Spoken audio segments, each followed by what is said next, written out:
Just another manic. Y'all know the rest. It's not really manic. We're going to say it's a marvelous. We'll say it's a marvelous Monday. And welcome to another episode of Around the Clock, where we report the daily crypto news, all things crypto, NFTs, and the metaverse. We love this digital asset class, you guys. We see this as the opportunity of our lifetimes. And we want to share this with everyone that is out here listening. We want to spread the news. We're just, really missionaries of this movement because of what I'm about to report to you guys. But I'm so happy to be here for this Monday. I'm hoping that everyone had a wonderful, wonderful day today. If you didn't, this is your time to get your glass of wine, your cup of tea, whatever floats your boat. Sit down, get your snacks, relax, listen to the news, chime in the chat, and enjoy the next hour or so. So let's do what we do, and we're going to look at those charts. And they're looking good. You guys do know that Ethereum made an all-time high today. So clap, clap, applause, applause, roar of the crowd in your mind if you Yeah. hear it, if you're an Ethereum fan. And you have been down with Ethereum from day one, or you jumped on the Ethereum bandwagon, it is a good day for you today. But yes, Bitcoin looking juicy at $67,813, up 11% for the 7 days. Ethereum, as I mentioned, making that all-time high, 48.21. Whoop, whoop. 11.3% up for the 7 days. Binance Coin still in the number 3 spot. Solana coming up behind at $250, up 23%, you guys, for the 7 days. Cardano in the number 6 spot, over $2 at $2.15, up 10.3% for the 7 days. XRP family, you guys hanging out at $1.28, up 17.5%. And Polkadot at 53.27. Looks like Dogecoin has flipped Sheeb again in the number 9 spot. And Sheeb kind of bringing up the rear there at number 11. It's down 20% for the 7-day average. And Terra Luna looking like she's getting ready to make a run at $53.73, 21.8% increase for the week. Let's check out those strong prices. Strong Block Crew shout out and see what she's doing today. Strong hands and strong All hearts. right.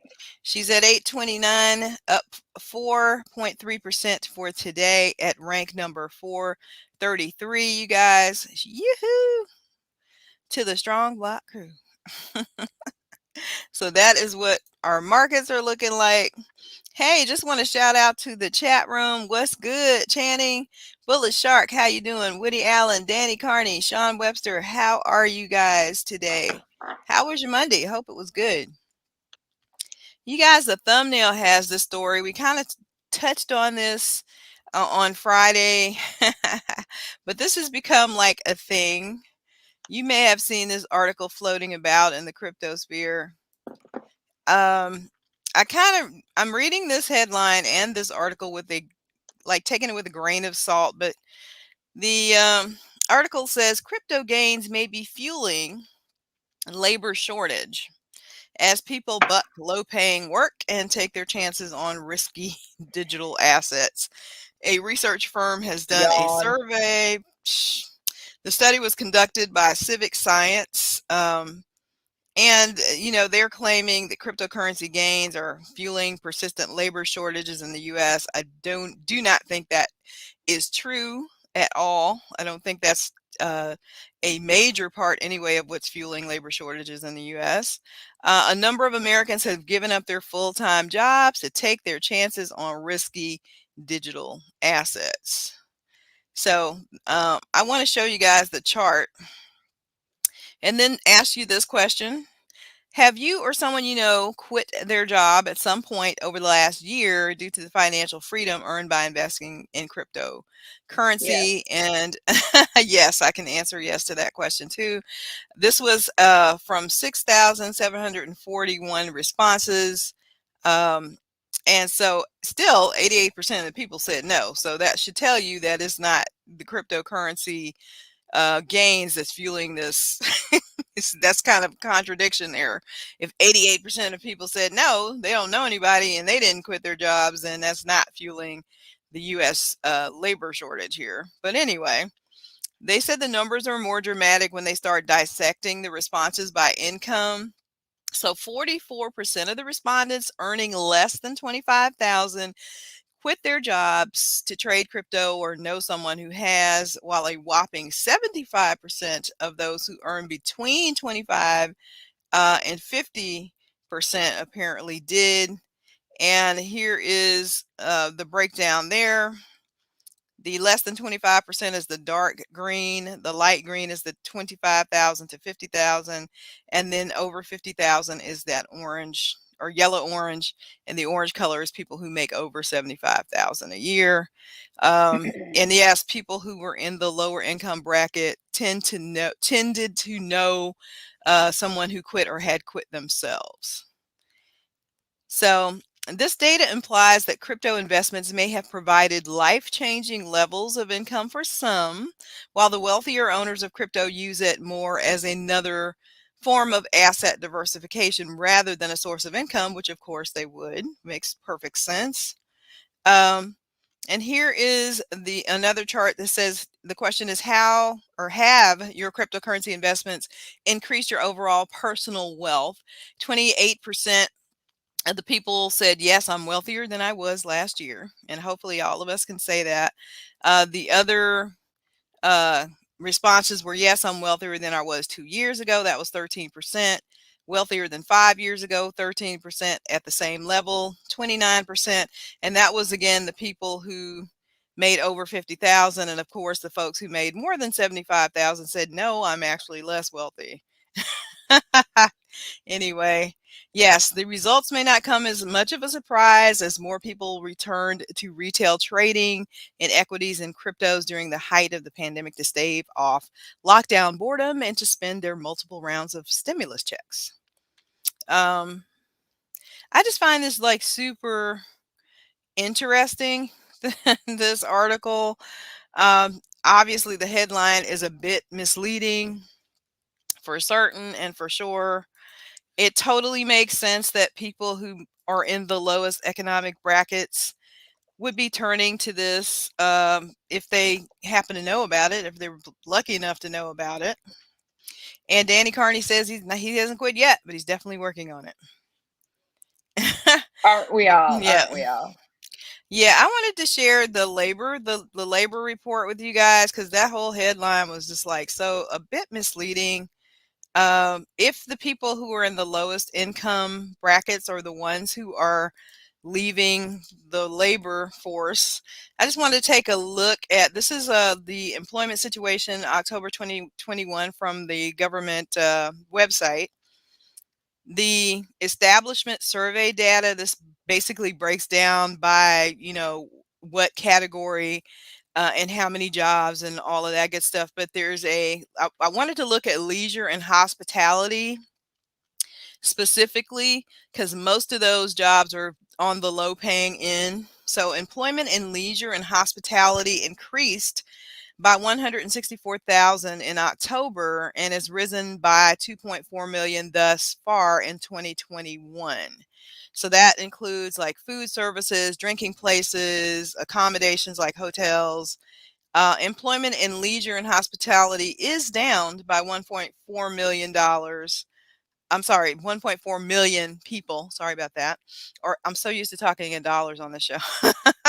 Or 8.2% since February. So that kind of makes sense. Like food services and drinking places are usually like those kinds of jobs that just really don't do real well in terms of salary. They're usually minimum wage or maybe just a bit above. So that kind of adds up, but that totally does not, make up the whole labor force of the United States at all. So I think it's a bit of an exaggeration there. But I think again too that this may be used for kind of like more fuel for the fire. And then, of course, when we're looking at those numbers from the labor department, many of them are skewed. We all know that they could be talking about positions as opposed to like people actually filling those positions.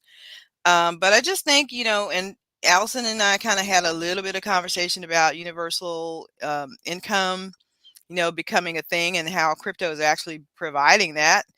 Not anything that happened on purpose, but it did happen for a lot of people, and they're finding out, you know what? I don't have to put in 60 hours of backbreaking work to pay rent or Yeah. to support my family and or work 2 or 3 jobs, which is what most people have been doing since, the first recession. How many times have we heard, people doing, odd jobs, doing Uber Eats or what's that other one? um, Lyft, whatever it is to make ends meet, or people having to get off one job and literally go directly to the next just to make ends meet. And just again, not so that they can, live on Park Avenue or some, very lofty situation, but literally just so that they can keep a decent roof over their head and pay the bills. So, um, I don't know if this article is implicating that that's a bad thing. I think it's a great thing. We talked about making sure if you are considering leaving your job, do the math, count up the cost, have a plan, and more power to these people if they were able to get out from under and do something that they love doing or enjoy doing, and just live like a lot of the people who are better off or have been better off, where their money's working for them while they sleep. I mean, that's the dream. So Yeah. I'm not mad. Oh no, something happened to my Chrome. I don't know what. Uh-oh. Oh, no. Yeah. If I get kicked off the stream, I'll just join back. I don't know what's going on. Okay, sweetie. Okay, sorry. But Channing says, people call these retirees lucky. They don't take into consideration all the effort. And I agree with you 100% they put to get there.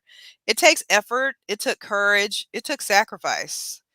When everybody and their, mother might have been calling this a Ponzi scheme or a scam, or listening to the media, talk about how this was going to be a bubble and don't take it seriously and you shouldn't put your money there, and Jamie Dimon and Peter Schiff's of the world, and the list goes on, and they still took a risk to say, you know what, I'm going to do my own research and I'm going to put in a portion of the my hard-earned money to see where this goes, and they did it and it paid off for them. I call them, I certainly think that they, deserve, the recognition, as Channing says, for putting their effort in, because it does take effort. If this is a learning curve, everybody knows the learning curve for crypto is just like a freaking job. Yeah, that it It's, it is. takes hours upon hours and hours of educating yourself and kept getting up to speed. And we're literally in a space that literally changes, moment by moment, because literally it's organic, and we're creating this stuff as we go along, and literally in 30 seconds from now there could be something new and vital, and we're going to report some of that on the show tonight. But you guys know what I'm saying. There's a lot. And Danny Carney's talking about, strong nodes and passive income. So yes, you're 100% right. It took effort to learn how to do that. It took effort to do your research to learn about the strong node opportunity. All of that stuff was like another job. So if you were working a job, you got into this, you had another job that you came from home from, your regular job, then you got on, YouTube, you read, you were on websites reading white papers, and Allison will be back. She just said her Chrome was crashing. Whatever it is that you did, or you listened to some people in the space that you trusted, you had to get your education. You had to pay your crypto dues, you guys, and it weren't easy. I'm here to vouch for the fact it was not. So if you did that, and you happen to benefit from that to a point where you could say adios to the job making under minimum wage that wasn't making your ends meet anyway, then I'm all for, you're my hero.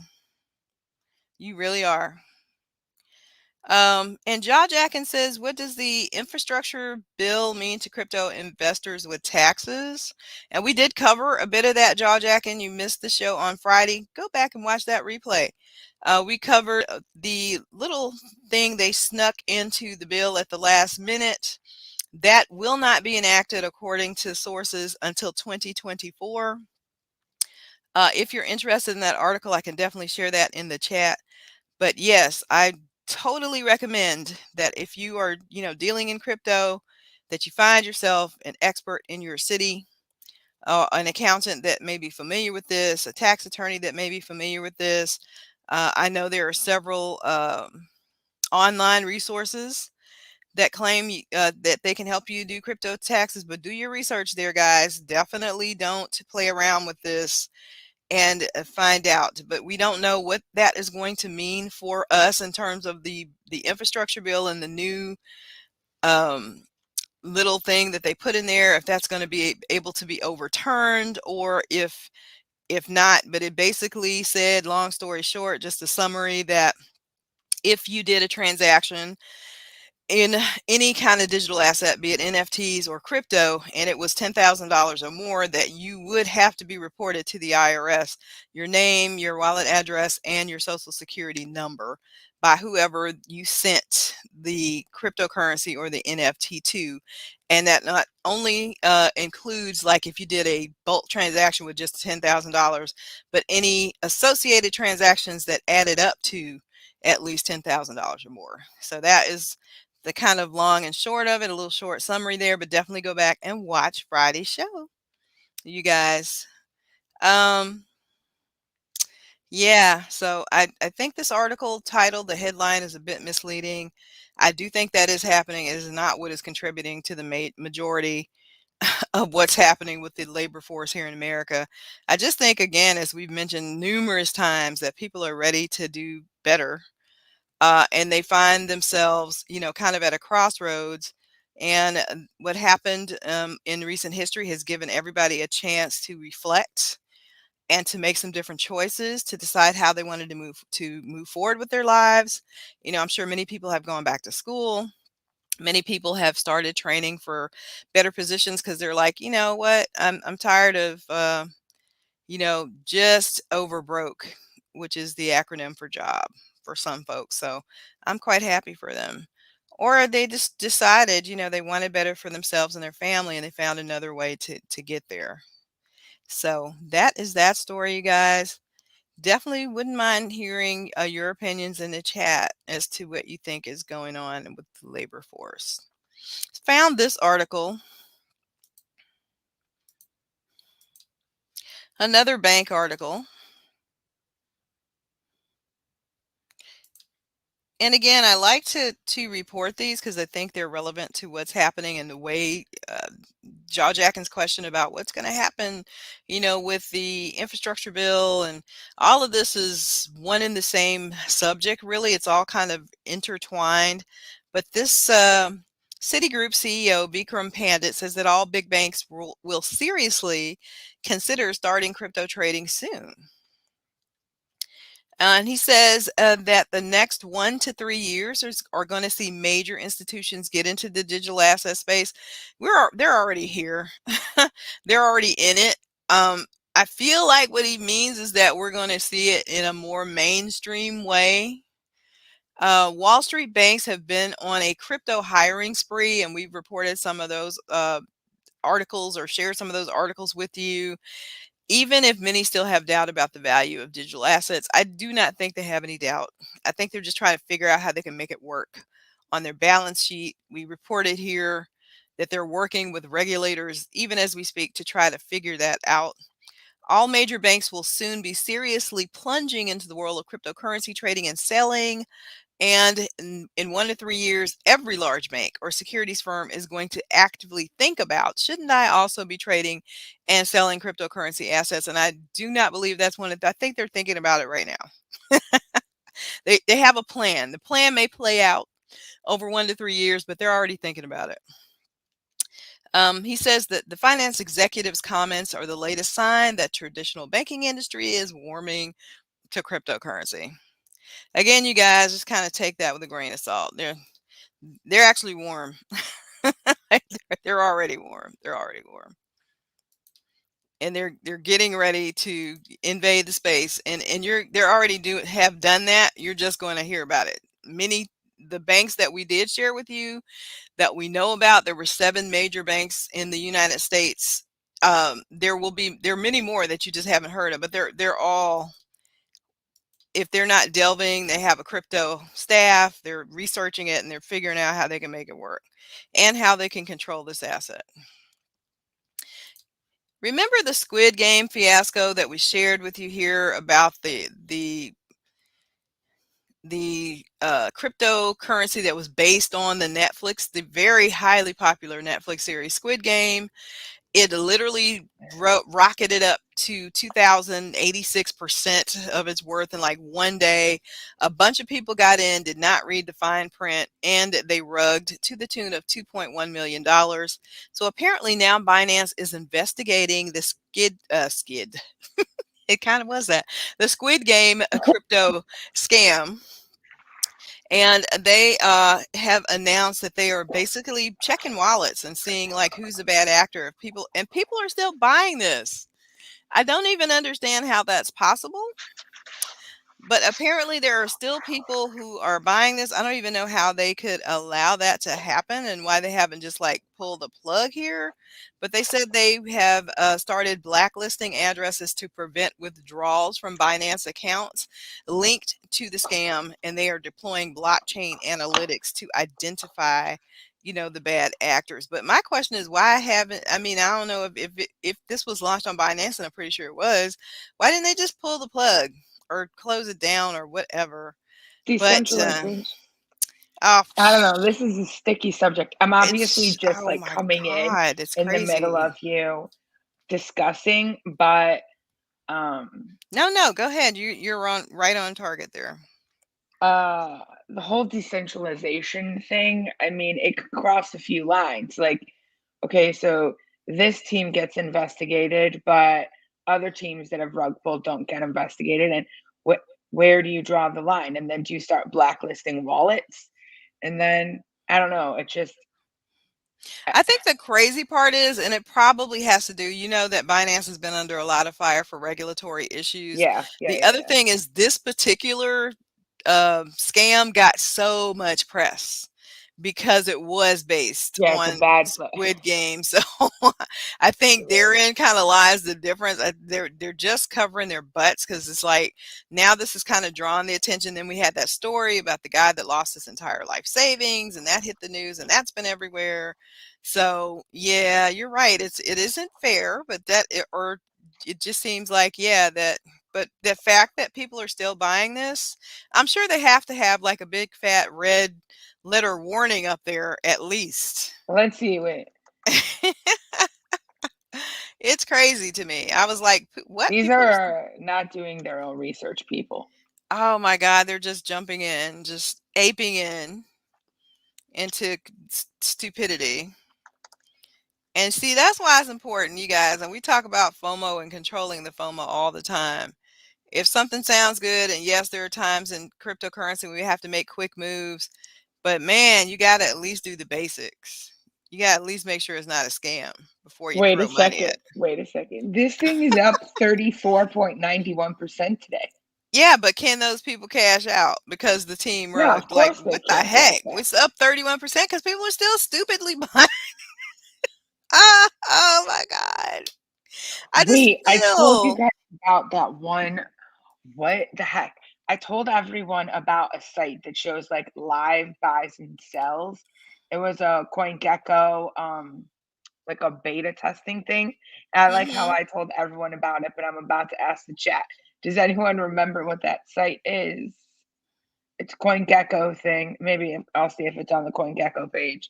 I want to see if anyone's actually able to sell anything. I mean, I'm sure not.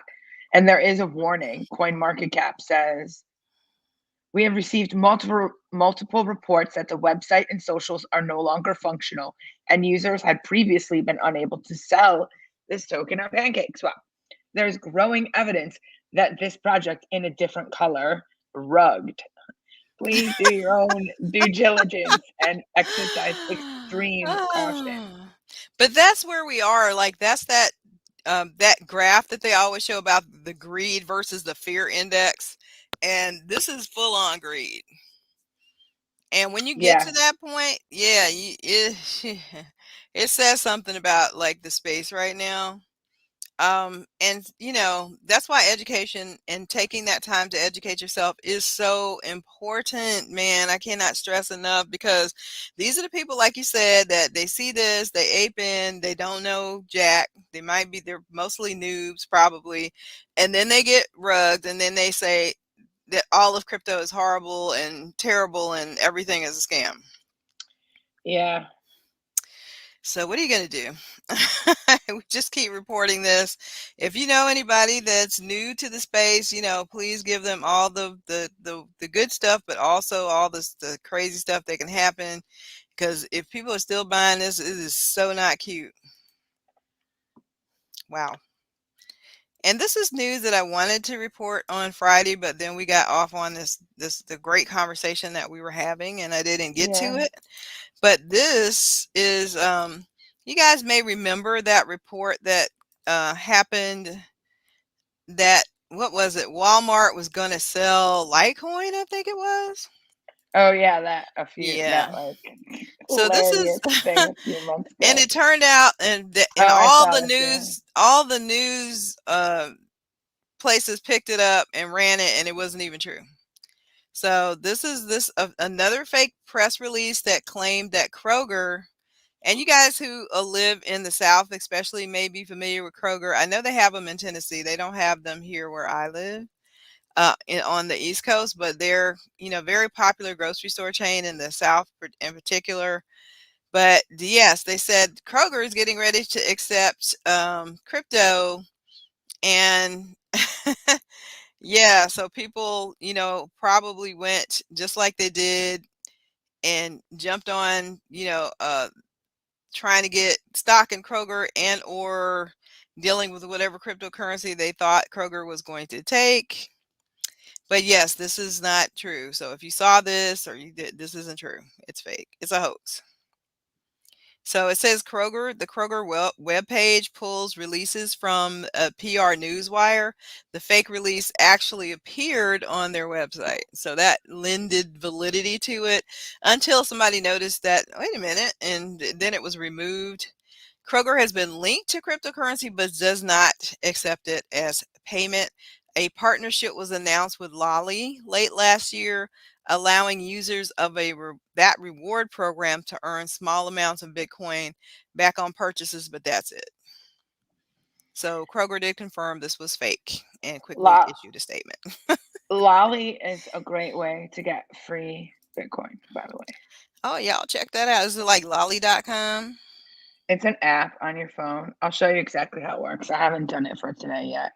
Yeah. Um, it's sort of like, uh, dang, what is it? It used to be called Ebates, and then it changed to Oh, like yeah, yeah, another name. yeah. It's a shopping portal just like that. Like Rakuten. Yes, yes, it's a Okay. Well, that's shopping got portal. Rakuten, whatever it's called. Rakuten. Yeah, I don't know how you say it either. But what you can do, like this is the app here. Oh, this is the app here. So it's like Hmm. a shopping portal. And then um every day you get to claim like a little treasure chest thing. Hmm. You click on it and then it gives you sats. Um It's free.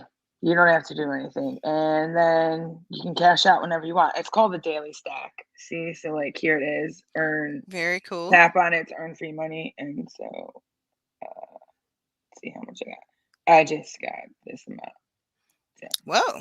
it's free. You can do it once a day, like once every 24 hours. And I think that the Fold app has something Yeah. similar, like you can spin the wheel. That's the It's one a I similar have. concept. Yeah, Yeah. I have Fold and I do that, and I sometimes I forget. I should be do that. Sometimes I You forget know, as well. It's okay. It's okay. It happens. stack those satoshis, y'all, whatever way you can. Maximoto says he got a rare Disney NFT today. Mickey's hat. I would bet you got that from Congrats. the VV drop. VV guys has been dropping Crushing it. with all kinds of, all of the very popular. They did Frozen, they did Homer Simpson and Bart, And I got and two. Mickey. I got what is it? The Eternals. I got two of those. I didn't try Wait a for the minute. other How ones. did you No. get two? I literally just kept Multiple pressing the devices? button back to back, like just because it Wow. kept, how the VV app still has so many Yeah. bugs. So you either get more than what you want or you get none. So I'm not complaining because I got the one I wanted that I Yeah, was that's trying to great, get. Corey. But You're yes, like the VV queen. sometimes, girl, they made me mad with that Throg drop because I really wanted him. So now I have to get him on secondary. But congratulations to you, Max, if you happen to get through all of the other competitors, because those are highly competitive drops.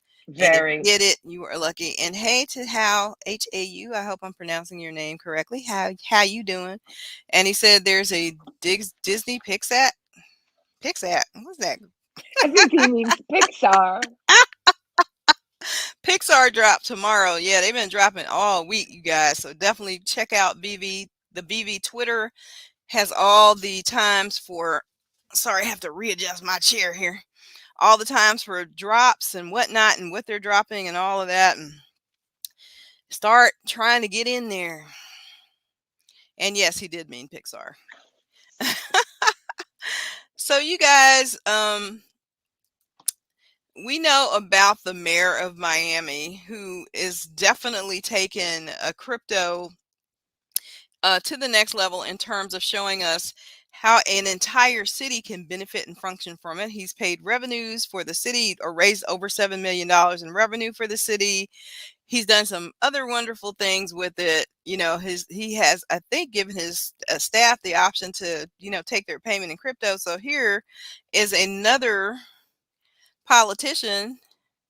This is the New York mayor-elect, or the New York Mayor Eric Adams vows to take his first 3 paychecks in Bitcoin. So the New York City Mayor-elect Eric Adams plans to take his first 3 checks in Bitcoin. NYC is going to be the center of the cryptocurrency industry, and he shared that in a tweet on Thursday.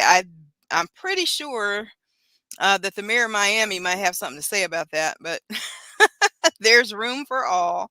So since winning office, Adams has been throwing down with the Miami mayor. So they're in cahoots here, Mayor Francis Suarez, in a battle, all right, over who can transform their respective fiefdoms into crypto capitals of the country. That is very cool.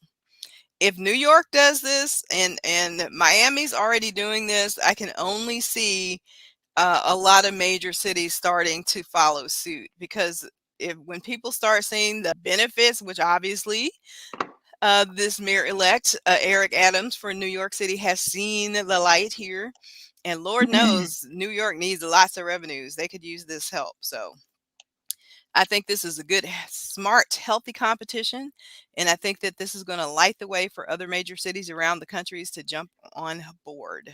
If you look at the related articles, I was actually just going to say this, but I Mm-hmm. read something in Fortune Mm-hmm. right there that he also wants to teach crypto in schools to Oh, younger age right. children. I think that's fantastic. You guys, this is what I'm talking about. This is this life-changing stuff that we have seen.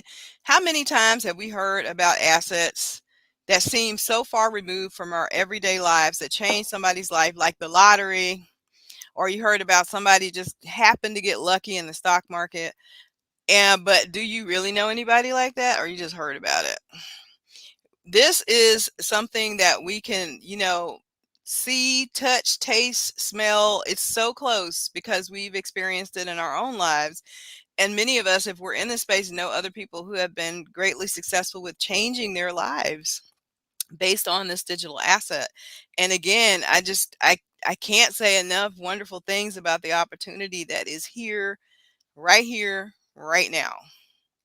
And Channing has shared some alpha with us. He says the Zum wallet is doing a massive airdrops for XRP versus Solo. So whatever Solo or XRP will get, you'll get airdropped 50% on December 24th. I wonder when they took that snapshot. Channing, if you know, just let me know. But that's cool. So this is great news. We have been talking about mass adoption. If New York does this, one of the largest cities in the world, if Miami's already done this, is already leading the way. If this mayor starts teaching crypto and blockchain in schools, just wow is all I can say. Yep. So you guys, that is some awesome news. And Allison, I did not want to take up the whole hour reading articles. Did you have anything special you wanted to share, like from your NFT? I know you're still getting things together and getting it organized from your NFT NY experience. Well, I did have a whole bunch of things to talk about. There are other airdrops floating around. Um, I may actually have to leave the screen for a moment because I was going to Okay. show. I'm putting together two giveaways, so you'll have two chances to win. There'll be two different like prize packs, and I'll probably just run it in one giveaway, but there'll be two winners. But one of the things that I thought was in my bag is actually not in my bag, and it's one of the cooler things. So I might have to. Do you have anything to talk about for just like 1 minute I so I could do. go I get just it? wanted to make Okay, sure I I'll didn't be right intrude back. on I'll be your right back. time. Yeah, I'll be right back. Okay, while Allison is running to grab that wonderful part of the prize pack here, let us take a look at this next article. If you guys hold Ohm has come out with a version 2. So this is introducing Olympus V2. Olympus has been live for almost 7 months, and they've demonstrated in that time that the model works and it works well. However, that does not mean there's not still room for improvement. So with that in mind, they have introduced Olympus V2. So this kind of reminds me, you guys know you've heard of Ethereum 2.0. This is Olympus 2.0, the new and improved version. So I believe they will be doing a transition, but you're not supposed to lose any liquidity during that phase. They're going to announce the directions and everything for this very soon in a different post. So when that happens, we'll definitely let you guys know. It's just explaining how it works very similarly to what they already have. There's a governance token. They talk about the bond payouts that are staked at the time of a purchase. Bonds will no longer vest linearly. Instead, they will wait until the end of the term to redeem, and then there are new bond types that will be created as isolated offerings. But I will post this article in the chat so you guys can read all about it, because I'm not going to read through every word of this, especially if you're not invested in Ohm. It could be very boring for you. But yes, they are going to migrate to a new set of smart contracts, and it's going to replace all the existing contracts, including the Ohm token. So just that was very important for me to let you guys know, because I know a lot of people in our Discord are invested in Ohm. Migrating is going to require some coordination, but they have worked hard to make it easy and as time insensitive as possible, whatever that means. So there's going to be an in-depth forthcoming forum post about this. It says that we'll have a window of about 2 months to migrate, and it will not affect the reward. So that is great news. Yes. So as they're getting this out there, you guys have 60 days to do the migration. It's not going to affect our rewards, but I definitely wanted people to know so that they can pay attention to what's happening in the space, because sometimes you're working, life is lifing, and you just don't know. And then, yeah. So you want to make sure that you are paying attention, and I will bring any new articles forward. I'm going to post this in the chat in case anybody wants to read it for themselves. And I also told you guys I was going to share those two scams that they're doing so that you can. I mentioned them on Friday. Just want to mention them again because you can never be too careful out here. But there are two specific scams. One is using Google Ads. So just please be careful on what you click on and that you have your wallet associated with. It may be a really good idea, as we have stated in the past, if you have like all of your assets in one wallet, to put that wallet to secure it behind a hardware wallet like a Trezor or a Ledger, and then create some different wallets that you have as burner wallets to do like if you're going to click on things, you're going to buy NFTs or whatever, where you just keep a little bit of something, something. So if you lose it, it's not a big freaking deal. But if you got, nodes and all of your NFTs and a huge amount of cryptocurrency in one wallet, you have to be doubly uh, careful about what you're clicking on. But apparently, scammers stole $500,000 from a wallet or from wallets using Google Ads. So, always make sure that you're actually clicking on the ad you think you're clicking, or that you don't click on ads at all. Make sure it's a verified check on Google, because sometimes they'll just change the URL just a little bit. So here's an example of one where they spell phantom with an N instead of an M. And it's just a little change, so you may not notice it if you're being quick or you're quickly clicking on something. So, be aware of that. Be very aware of that. So, it's a malicious website. You click on it, it's just like a carbon copy of the real thing. But then, and here's the copy of, and it's usually an ad. So, try to avoid clicking on anything that has ad next to it as just a good habit. And then right below it is the actual app. But there, you don't click on the very first thing that has ad next to it. Go down to where, and then these now are usually verified with a green check from Google. So wanted to make you guys aware of that. That is a no-no. Hey Ron, how are you? And Charles, what's up? So yeah, that's one scam they're currently running. The other one is the ATM scam. And that ATM scam is uh, using an ATM or a QR code, and this is a warning from the FBI. I believe these are happening with crypto ATMs. Using a fake request for payment, scammers direct victims to a crypto ATM to withdraw coins, or they give them a QR code associated with a cryptocurrency wallet to send crypto to. So, yeah, beware of these phishing scams. Any kind of fraudulent request or for funds that you may get, they may pretend to be a government agency. Yes, people are still falling for these, and it can happen if you're just not paying attention.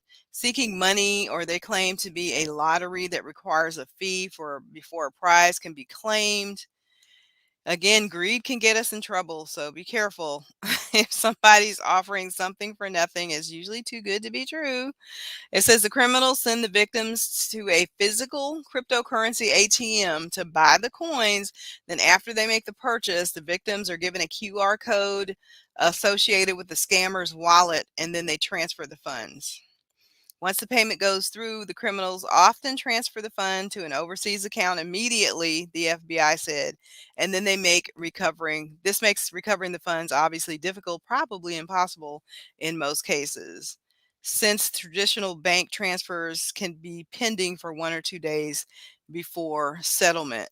So if anyone is saying that they only accept cryptocurrency payments and they want you to go to an ATM, a cryptocurrency ATM, red flag, people, red flag.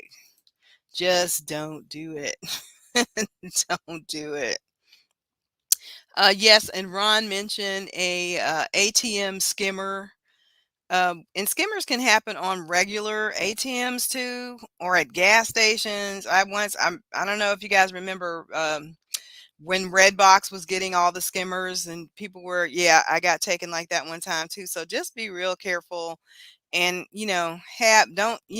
just like you have burner wallets, don't use your card that might be associated with your main account in like random ATMs. you know so be extra cautious. And yes, Ron, you are 100% right. I'm sorry, Charles. Complacency can get you. Yes, it can. 100%. Now, Allie, are you back or do I need to keep talking? Yeah, no, I'm back. I don't even want to tell you. You cannot Uh-oh. trust husbands to do anything right. I can tell you that much.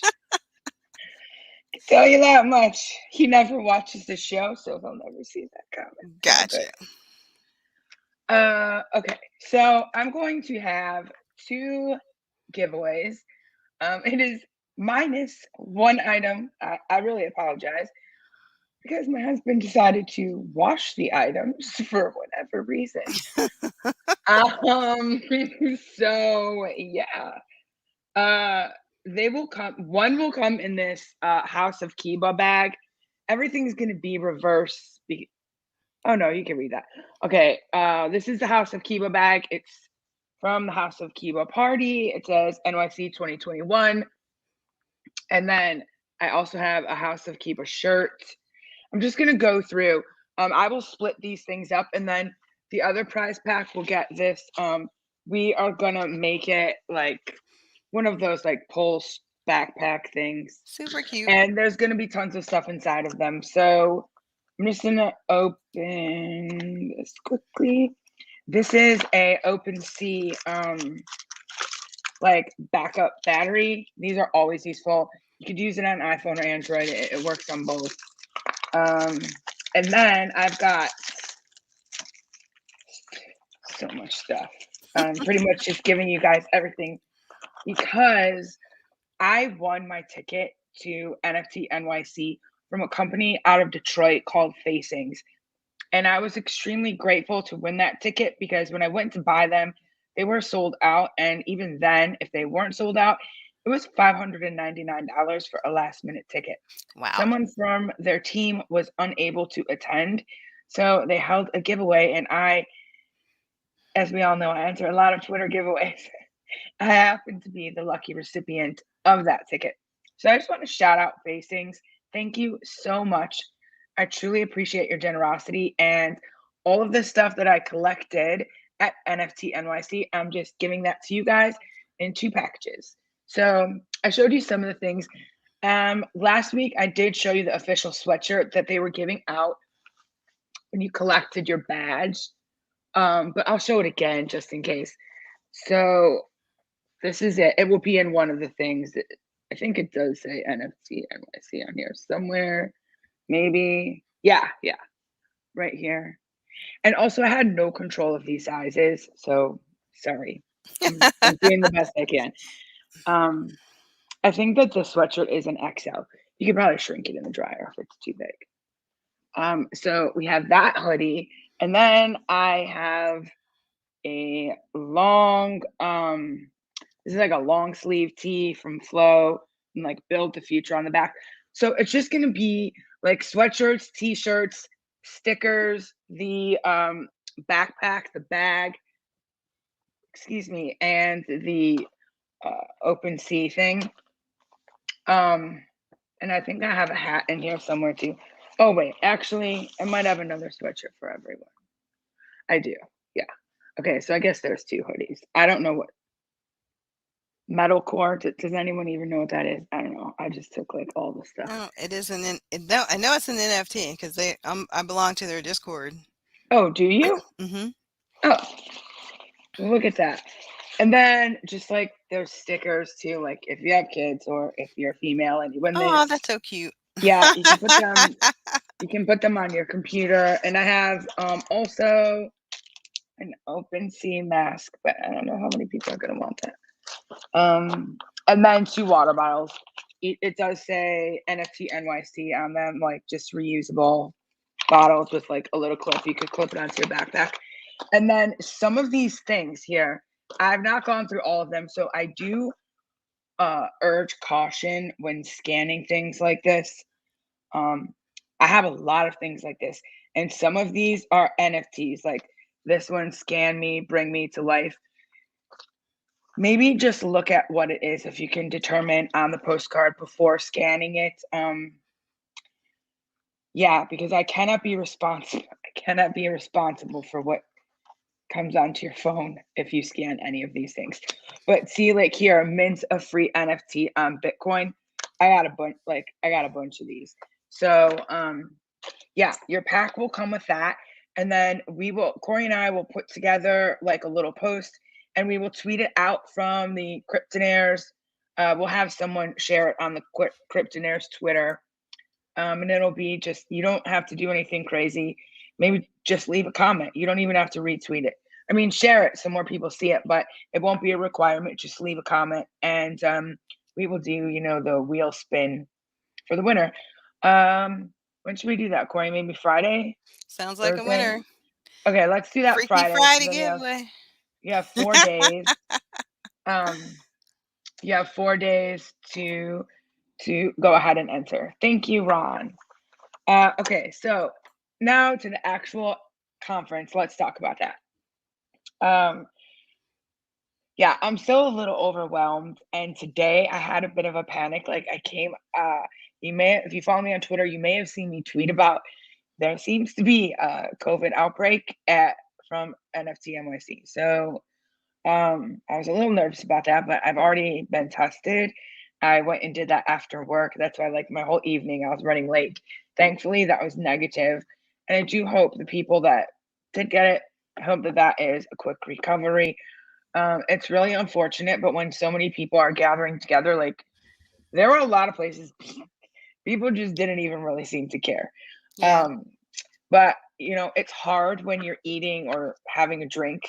You can't wear a mask when doing that. But otherwise, I really tried to do my best. And there were other people there that definitely were trying. And then there were the ones that weren't.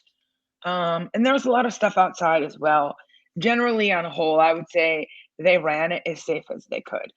They checked vaccination cards to get in. I saw people get turned away that if they didn't have one or their card didn't scan properly, they were not admitted to events. So I have to give them credit for that. One thing that I didn't like, and then I'll get into the things that I did. The only thing that I didn't like, the way that the schedule was. So there were 4 venues and they were relatively close together and the weather was good. However, if the weather wasn't good, it could have been difficult to get from venue to venue. They were all within like a 5-block radius probably. But there was no real way. Like you had a main schedule uh to monitor the talks. And it would say like what the talk was and the location of it. But there would be like 5 talks scheduled an hour and you didn't know like is that starting at 12:05? Is it starting at 12:20? And if one venue was running late and the other one was on time and you were trying to switch venues, like yeah, it's just we're only one person and you can't be in all these places at once. So I did see today on Twitter that they are going to be sharing almost everything on their YouTube account. All of the talks were recorded. So everyone will be able to go and watch that. And hey, you didn't have to pay for a ticket. So that's cool. You'll still get to enjoy all the information that was provided. It was overwhelming amount of information. Now I realized there were a lot of people that wanted to talk and had things to say, but for 3 days it was a lot of info. And then every day there was parties after. And yeah, it was just a lot. I was exhausted. The parties were awesome. And you didn't have to be a holder of NFTs to get into each party. Some of them, sure, you did. But honestly, they didn't really check at the door. So if you're the type of person that wanted to lie to get in, you probably could have. As long as you had a vaccination card, you probably could have gone in. But projects were extremely generous with merch. As you can see, I collected a whole bunch of stuff. And I mean, they didn't mind that I was taking doubles. I asked for everything. Sometimes I did have my husband with me. I would feel bad, so I'd have him grab something. But yeah, it was great. One observation: women in NFTs. I'm not really sure what I was expecting. Um, I don't know. I thought that there would be women there. Hmm. I I knew that there would be more men there. I would say that it was probably 80 20, maybe like 85, 15, not more than that. Um, Not a lot of women on panels, but there was a presence.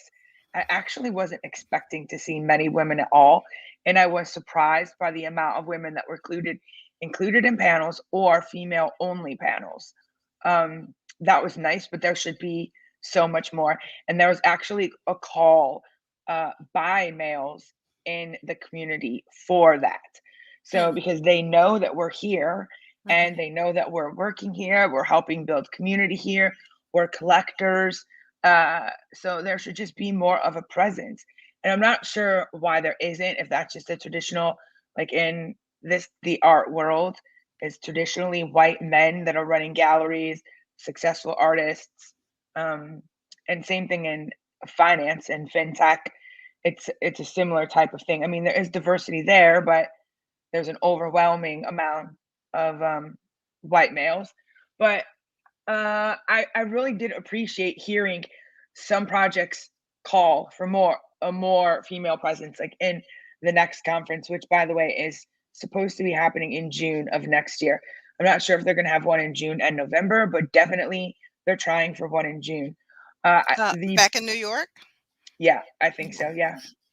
Um, there is some events coming up in Miami in a few weeks. Um, there's a conference in Art Basel is happening, which has I'm not going this year because it's too close to the holidays. I'm already getting over that COVID scare from the last little massive gathering that I attended. Right. And I just don't want to be dealing with another scare like right around the holidays.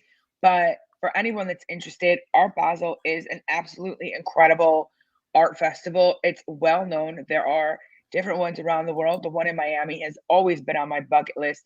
And I think it is one of the premier art events of the year in the United States. That's just a side note, but that is coming up. I think that it's the first week in December, since we were just talking about future events. And there are some like DeFi or some other kind of thing in Miami happening around the same time as that Art Basel. But yeah, there was something that I was very surprised by. So surprised that I actually tweeted it. Maybe you saw it, maybe you didn't. But I caught a panel by co-founder of co-founder of Reddit, and he actually, in this, I've been thinking about it since then. And he said that on Reddit, the majority of moderators and community managers are female on Reddit. Like it is a Hmm. disproportionate amount of females, like the ratio is disproportionately female to male ratio. And at first I was surprised by that, given Reddit itself, the platform Right. itself. But then I started thinking that females are who are building up the NFT space. Sure that we have males that they're here, they're always going to be here. And maybe Right. some of them are the bigger collectors, some of the bigger artists, but it's the females that are behind building community because we are natural nurturers. It's just what we do. Mhm. And we build community up. It's just second nature to us. So after thinking about it, I wasn't so surprised anymore. And looking around in some of the discords that I'm in, there are a lot of female moderators. So I'm like, maybe there's something to this. There was a lot of emphasis placed on community building Mhm. and the future of NFTs. Like there was one talk, the future of NFTs 2024. I think that might actually be what the talk was called. Um, and I found that interesting. Everything, our whole lives is going to be an NFT. Yeah. And we're only just getting started right now with art and collectibles. And it might be hard for us to fathom even what we're going to see like 2 years from now, 3 years from now. We'll all be talking like, do you remember when it was just like animal PFPs? Like, and our whole life is going to be an NFT. It's so easy. It's so easy to turn everything into an NFT. And I really am looking forward to going back and listening to all of the talks again when I have time to absorb it. Because when I say that they were like cutting people off, and I'm going to date myself when I say this, um, gong show style, whoever, whoever was the MC for that venue for the day, if it was coming up on the allotted time for that panel or talk, they were there waiting in the wings, and you could see them. Sometimes they would Mhm. even walk onto the stage, like if the people weren't wrapping it up quickly enough, because again, they smashed so much into such a short amount of time. And every day there was networking opportunities. It's kind of hard for me to network. I'm a little shy, especially when I'm by myself and I don't know anyone. So I really just people watched in the networking. I did I did speak to people, but yeah, Girl, I you mean, met it you didn't. met Farouk. I did. I'll That talk was about that. Yeah. huge. Um, I met Andrew Wang at the and I did tell Corey about this party after the show on Friday. Everyone knows who Tupac is. And I went to the Hype Beast party, and that was at a recording studio. It just I didn't know like that it was a recording studio like when I signed up for it. It was just you were given an address to Times Square, you just show up to the party. So I got upstairs, and if there was one party that I was concerned about catching COVID at, it was definitely this party. It was packed, like Mhm. absolutely packed, and the rooms were small, the ceilings were low, like it was packed in there, and there was live music, like people rapping. Um, yeah, it was nuts in that party. It was. I'll just leave it at that. It was absolutely bonkers in there. Anyway, so I started looking around and I'm like, wait a minute, what's all this stuff on the wall? Like, it looks like this is some sort of recording studio. And I just left it at that. Like, I snapped a few pictures. Like, I saw they had ASAP Rocky, like some platinum albums, like on the wall. And I saw some Whitney Houston and other things. But, like, I didn't really, bless you, I didn't think anything of it. So then I left. And as I was falling asleep that night, I was thinking, like, oh, you know that Tupac, when he was killed, he was going to a recording studio in Times Square, and this was a recording studio in Times Square. Let me look up and see the name of this studio. Like, is it the same? So I Googled it, and it was the same recording studio. So I was like, oh, Very that cool. is a little weird. Yeah. So that was the Hypebeast party, and Andrew Wang, I met him outside. I think he is much younger than I thought he was. He is like young, like I think in his early 20s. I felt like a real boomer sometimes, and I'm not going to No. reveal my age, but I did feel that way. And I did meet Farouk, Gary V. We went to the Gary V party. Um, we did not get in, but interesting story about that. We got very close to getting in, and we could have gotten in, but it was cold, and we had already been waiting in line for an hour. I did post a video of that line. It was wrapped around 2 blocks. It was totally nuts. We actually left. It was a secret wine party, and we left the House of Kiba party as soon as, and that was like in Midtown. Um, as soon as Gary V tweeted about it, then we went, like, we got an Uber and we went downtown. It was at like 50 Bowery. It was a hotel bar. That's where the secret wine party was. And by the time we got there, like the line was already wrapped around 1 block. So we thought, okay, well, we'll wait. But I happened to see on the Gary V tweet the Happy Little Hairdos artist JJ Weinberg, he had responded that, oh, like on my way, excuse me. So I communicate with him in his server and like just on Twitter. I'm a collector, like we've chatted before. So I started tweeting him like, oh, I'm on my way there. Like maybe we'll finally get to meet up. And so we started DMing and we arrived before him. So I said, just join us in line. Like I've already told the people behind us that you're coming, that you're going to be meeting up with us. So we did, and then we hung out for like an hour and a half. He's the coolest guy. He's so nice, and I think that I'm actually going to try to get him on our show. I know that he would be happy to That do would it. be so Um, awesome. and he has a lot of great stories to tell about how he created his collection and things that they have planned, like for the future of Happy Little Hairdos. I think people think it's a really small project, and maybe it is at the moment, but there's like all this stuff in the works, and I am not selling my. Me either. Corey and I both have tokens that are in the first 100. And those have like a special stamp on them. and I think that they'll be more valuable in the future. So yeah, I'm not letting go of that one. But he was really cool, and I'm looking forward to having him on the show.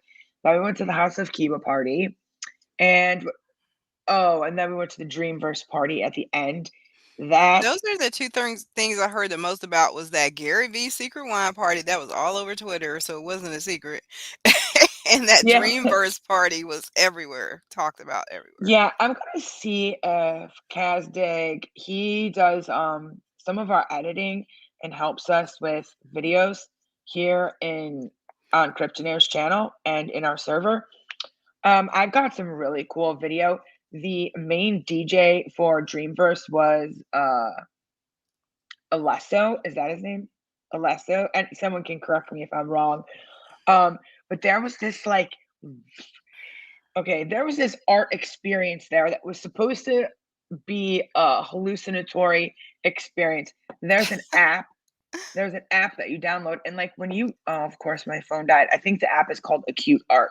When you get into the door at this show, there's like a warning right at the door.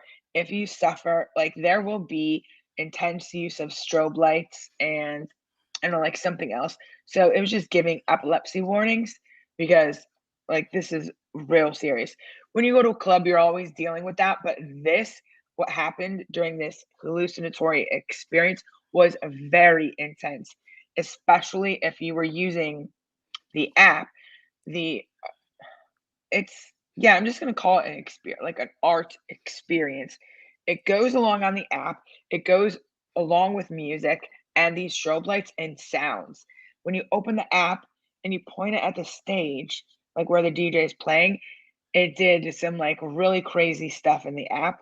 And it was making like an additional noise. It was just like flashing like that, and the lights were flashing. But it's in it. It there's been university studies, like they told the story about this exhibit, and you can read about it in Acute Art as well. Uh, there's been studies on this type of art experience that after the brain is exposed to this for like 30 seconds, it can make you feel like you're hallucinating. And I didn't really feel like I was hallucinating at all, but I did see, like, if you stare at those weird posters or images Yeah. online, your eyes, like, do you think it was sort of like that? So I don't know if that's what they call it. It was kind of disappointing. But and I wanted to show I saw some ferocious artwork in person. That was on exhibit at the Dreamverse. The Beeple first 5,000 was on exhibit. Um, oh, and if you went earlier in the day, you were able to actually meet people. But I was at the conference then. I did not go to that. Um, the Wasn't ticket he on a was stage somewhere with, some people other with Gary people? V. Yeah, okay, Yeah, that's on the where I saw first that. night, yeah, there was a fireside chat with Gary Vee and Beeple. Um, for the Dreamverse party, everything was free except for Dreamverse, and that was a lot of money. Uh, I Yeah, I won't tell heard you they like, had, like, $20 rum and cokes at the bars. The well, bars this made is out this is what well. I was gonna tell you. I wasn't going to reveal the price of the ticket. If anyone was curious, I'm sure you could see it online. But a round of 3 drinks was $75. So Yeah, that tells us a lot right there, yeah. yeah, but I was going for the experience, it's like, how often am I gonna go to something like that? And it was the end of the week, it was fun, everyone was in a good mood, like, dancing around, and even though there were a lot of people there at Dreamverse, it was spread out over 3 floors and then the rooftop, and the ceilings on this was, like, 30 feet high on each floor. So people are spread out unless you were on like the main dance floor. Then I guess you could be too close to people. But I did not feel uncomfortable at this event at all, despite the fact that it had the most people in one place at it. The rooftop thing was also cool. That was like what I would call like the networking area of Mhm. of that party. If you came there to just chat and not listen to the DJs, and there was another DJ there that was, I think his name might be Yes and Thank You. He did a drop on Solana, an NFT drop on Solana. It was the first like audio visual drop with, I think it was a Fract and yeah, please and thank you, like collab. Mhm. So it was cool seeing him in person, and no offense, Alesso, but I actually thought that that guy was better.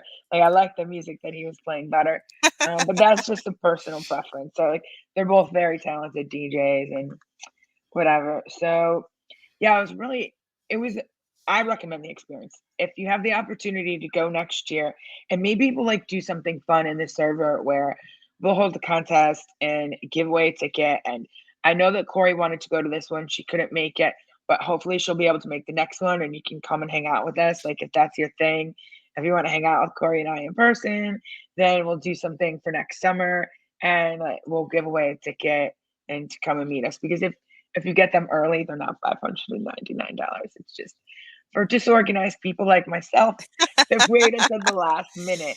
Um, but again, thank you so much to Faces for the opportunity to attend the event because it really did change my experience there. Um, I would have only been going to satellite events and I wouldn't have been able to get into any of the ticketed events. And even at the place where they had the badge pickups at Margaritaville in Times Square. That place is huge. It has to be Mhm. like 6 or 7 floors, and they even had tons of stuff going on in there. Like, I cannot imagine how much it costs to rent out these venues. Lots But of money. they really did the best job that they could. The Palladium was probably, um the Palladium was probably my top venue that I liked attending talks at.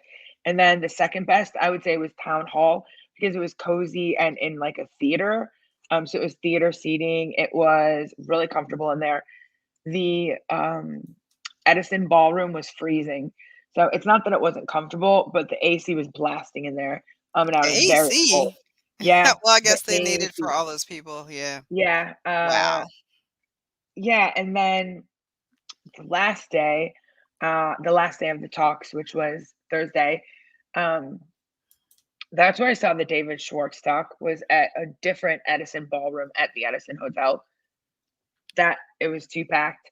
When I say packed, all of the chairs were full and people were lining the sides of the room and Mhm. sitting on the floor. And then you had Wow. like film crews like in the back because they were recording every talk.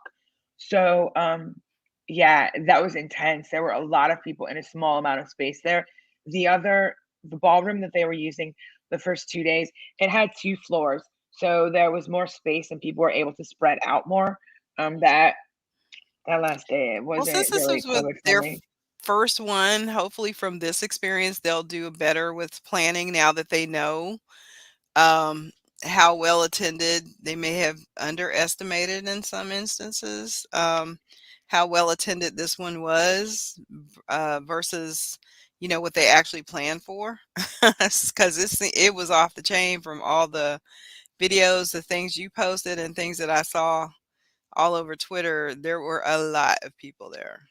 Um, I have to say, like, photography has always been my thing. Like, I can't show you, but I have this whole cabinet of cameras. I collect them, specifically film cameras. Like, I'm really into photography. Film cameras and Polaroids. Like, I still take Polaroids, and I usually have a Polaroid camera with me everywhere I go. Um, And it's so weird because this event, normally I would be trying to record everything, taking photos of everything, but this event was different. I just wanted to absorb like the energy and try to learn and the atmosphere.